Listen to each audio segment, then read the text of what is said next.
final weeks of the church's year. And of course, we see signs of that all around us as the leaves fall off the trees. The light is much darker now, earlier.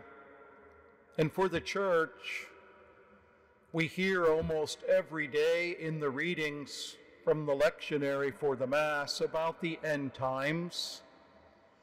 We typically don't like to reflect on that mystery of our faith, but it is part of what we believe, what we anticipate and hope for. And we know what the church teaches, but we need to reflect on it. Again, take it to heart.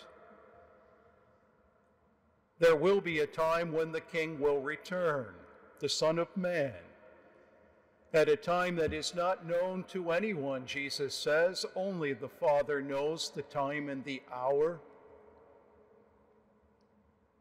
And sometimes we're not unlike at all those early Christians who expected Jesus to return quickly. And for the first few years, they lived with a great passion and urgency for the gospel, even in the face of persecution. But as time went on, they became a little more lukewarm, a little more distracted from the things of God.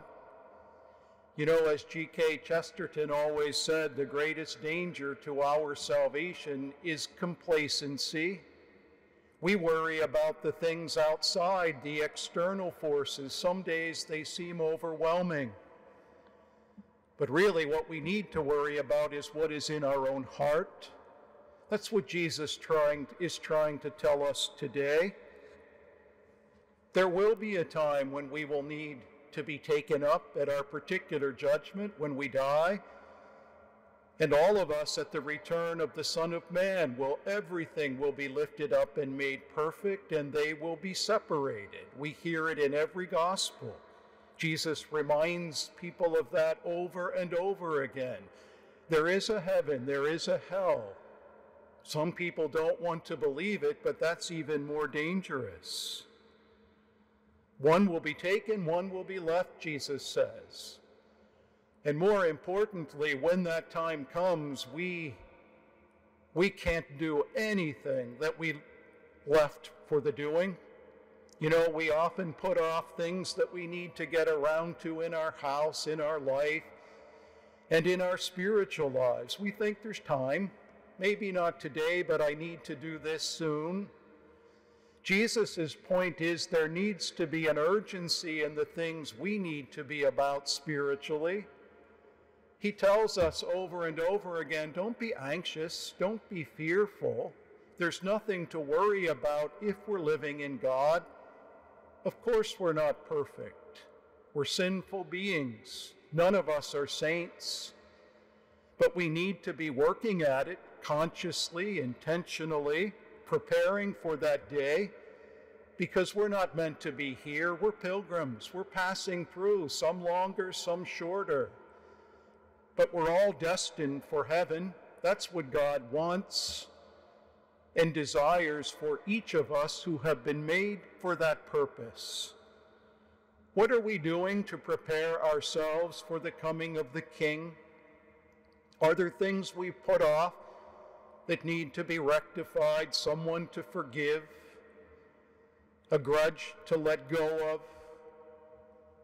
Do we need to be more mindful of the great commandment to love God, to give Him time in prayer, and to love our neighbor, especially those in need? There are lots of things we can do spiritually to prepare ourselves. It isn't coincidental that we've been reading all week from the book of wisdom. People think they're smart, they're intelligent. That isn't wisdom. That's human wisdom, human knowledge. True wisdom is from God. Embracing His way.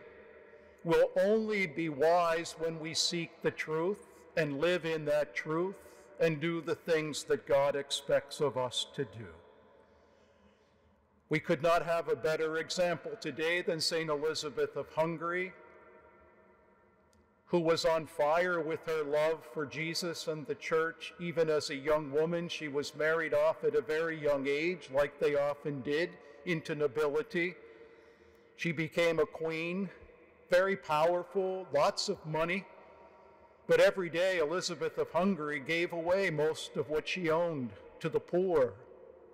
She went out into the streets of her kingdom. She built hospitals. And when her husband died, she completely became a Franciscan, third order. She was so moved by meeting St. Francis, the earliest days of the Franciscan community, and their call to live simply, to share what they had, to be mindful of those in need. And she lived her life serving others. That's real wisdom. That's embracing the great commandment to love God and neighbor. She died at a young age, but almost immediately miracles began to take place to those who came to where she was buried, and she was made a saint in less than 4 years, almost unheard of. But so great was her love for Jesus and her faith and desire to bring others along to heaven that people saw in her what they really wanted to be themselves.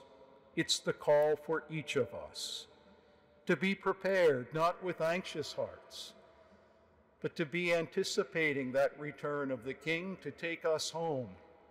Will we be ready? Are we working as best we can, even with our faults and sins, to stand before God and to give a good account of how we have strived in our lives to serve Him, to love the church, to always do what is good, right, and just? And the grace of God that we turn to in any of our times of need will help us to do exactly that.